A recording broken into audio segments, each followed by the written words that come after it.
I'm at Herod's Spring or Herod's Well at the Cave of Gideon. This is the site, they say, where Gideon's army was up against the Midianites over in the valley over this direction. And remember, he started with 35,000 soldiers, and he first said, those who are afraid, you don't need to go on home.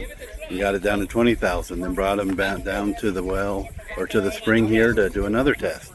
And remember, God said the ones who lapped it up, with their hand, brought it up to them, that those would be the ones to keep. Those who bent down and drank, those would not be the ones. And there's a little explanation we received from Yoram, who had been a lieutenant colonel in the IDF, the Israeli Defense Force, explains this a little more. And from this test, he can choose his best warriors.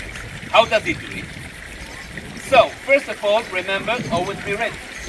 His people, the people who are leading the knife, okay, taking their two hands, bending like this, who's holding the knife? What about, you need always to be ready, right?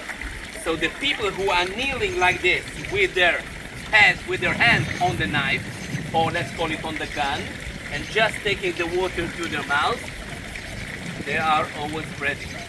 It's totally different with someone like this. Again, it's an instinct. If your instinct is good, so you're a good soldier. The second thing would be, we always fight as a team. A team meaning you risk your life for your friend, and your friend risk his life for you. And this idea of a team which will do anything for anyone and not thinking only about yourself, it's a key for working as a team. So the guy who comes like this, remember, it's a small spring, 22,000, right? There's not a place for anyone. Someone who comes like this, automatically he takes more place. Versus someone who comes like this and has place for his friend, because he's thinking on his friend and he's already thinking about the team, and we want the team. So that will be the second. The third thing, and Gideon wants people who believe in the Lord, and people who are worshiping all kinds of other gods. He doesn't want them in his team. For a Jewish person to do this kind of act or this kind of move, it's very, very unusual. Because for him, it's like he's worshiping another god. He won't do. It's like a Jewish person will never kind of cross. It's not in his instinct. It's even difficult for him to do it. For someone to do something like this, it's as if he's worshipping Allah or something like that. I mean, there was no Allah at the time, but you understand, it's the instinct that you don't do. And these are the three things that Gideon can recognize in seconds.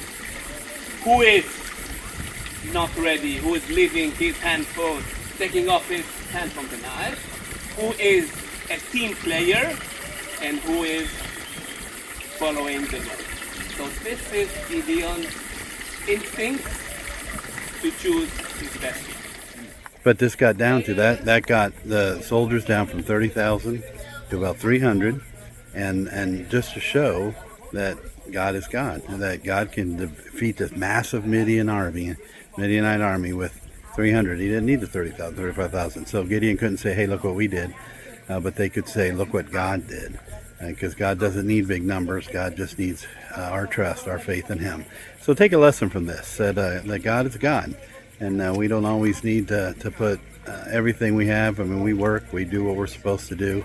But we can trust God to do what He promises to do, what He's going to do. So as we trust in Him, we put our faith in Him, we can believe that He'll take care of us. So fight our battles. We'll win our battles. And we'll survive, because God is God, and God is on the throne.